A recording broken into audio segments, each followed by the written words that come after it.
Di sebuah kerajaan yang makmur, hiduplah seorang perempuan miskin bersama anaknya yang masih kecil. Mereka tidak memiliki sanak saudara, karena suami perempuan itu telah lama meninggal dunia. Meskipun hidup sederhana, mereka tetap merasa aman dan tenteram, karena kerajaan itu dipimpin oleh seorang raja yang bijaksana dan peduli pada rakyatnya. Salah satu kebijakan sang raja yang paling disukai adalah membuka halaman istana bagi anak-anak untuk bermain. Anak perempuan miskin itu pun sering datang ke sana, bermain bersama teman-temannya. Namun tidak seperti anak-anak lain yang memiliki mainan. Ia hanya punya seekor nyamuk yang diikat dengan tali sebagai hiburan. Suatu hari, ia terlalu asyik bermain hingga langit mulai gelap. Tak ingin membawa pulang nyamuknya, ia menitipkannya kepada penjaga istana dan bergegas pulang. Namun keesokan harinya, saat kembali ke istana, ia hanya menemukan tali bekas pengikatnya. Di dekatnya, seekor ayam tengah berkokok santai. Ayam ini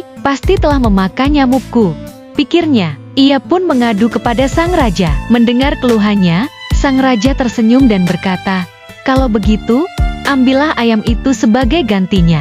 Anak itu sangat senang. Ia membawa ayam tersebut pulang dan menjadikannya mainan baru. Namun, suatu hari, ayamnya lepas dan mematuk padi yang sedang ditumbuk oleh para ibu-ibu di desa. Merasa terganggu, mereka marah dan melempar ayam itu hingga mati. Dengan hati sedih, anak itu kembali menghadap raja dan menceritakan kejadian itu. Sekali lagi, sang raja tersenyum dan berkata, "Kalau begitu, ambillah lesung itu sebagai gantinya." Anak itu girang dan menitipkan lesungnya di istana. Sang raja menyarankan agar ia meletakkannya di bawah pohon nangka. Namun tidak lama kemudian, sebuah nangka besar jatuh dan membelah lesung itu menjadi dua. Kembali si anak merasa kehilangan. Ia pun kembali menghadap sang raja. Dan, seperti sebelumnya, sang raja berkata dengan lembut, "Kalau begitu, ambillah nangka itu sebagai gantinya." Anak itu bahagia mendapat buah nangka besar, tetapi sayangnya,